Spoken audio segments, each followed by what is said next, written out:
Hello again, writers. So now I'm going to teach you how to use your enter and tab buttons to create paragraphs and indent those paragraphs. This is a skill that we've been working on in our handwriting, our letters to Ms. L and our drafts of different writing pieces. So we want to make sure that we can translate those skills to our typing. So I went ahead and I started a story here, and you'll notice that it looks like one big block of text. I did not indent any paragraphs. It looks like I just have one paragraph that's not indented.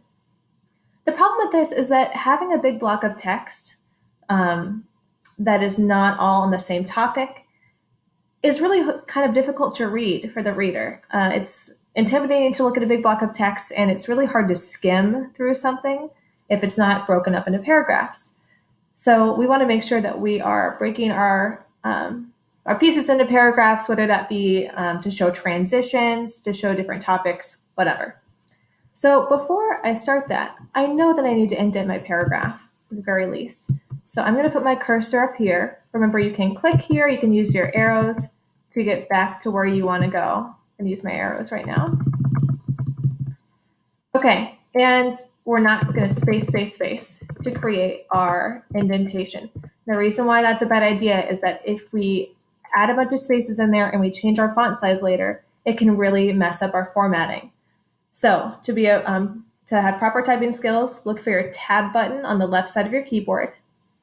Click it once, and it creates the exact amount of space you need. And the great thing about it is if you accidentally tab twice, you just backspace a couple of times and you can fix it.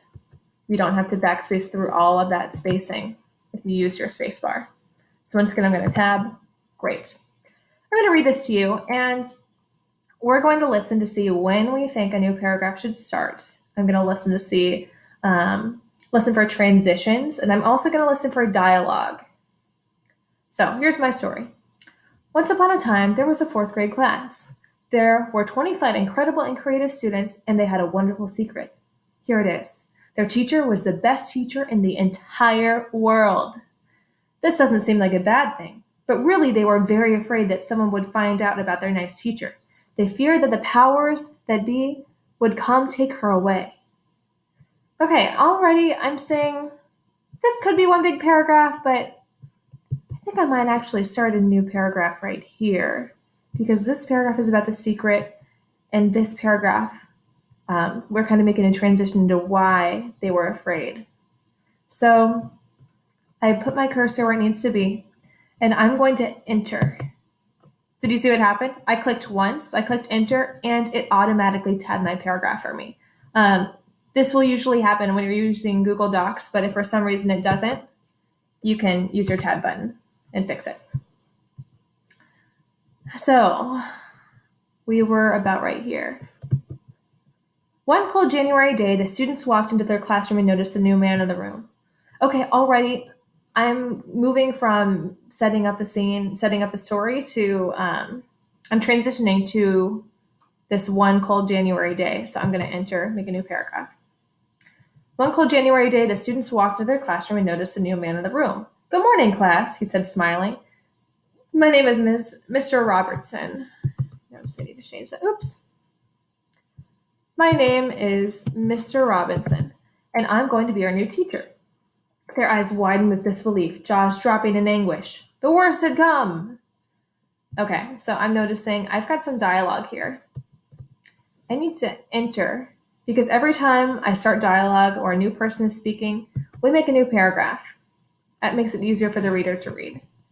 Good morning, class, he said, smiling. My name is Mr. Robertson, and I'm going to be your new teacher.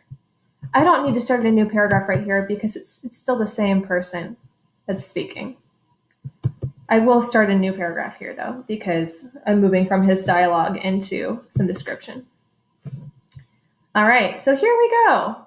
I have just the beginning of my story broken up into paragraphs. You might notice that they're not very long. This one is only one sentence long. That's okay, especially when you're writing narrative pieces. You'll see that there are oftentimes smaller paragraphs. If you are including dialogue, they may just be one line long, or maybe even just a couple words long. That's okay, but it makes it much easier to read and to skim and understand what's going on if you break it up into paragraphs. If you have longer descriptive paragraphs, it's fine if they're much longer than this. As long as you follow those rules of entering and tabbing to format your paragraphs, your piece will look clean. It'll all be nice and in line. And if you change the font, it's all of those changes are going to be kept, and you won't have to fix any weird formatting glitches. Thanks for listening.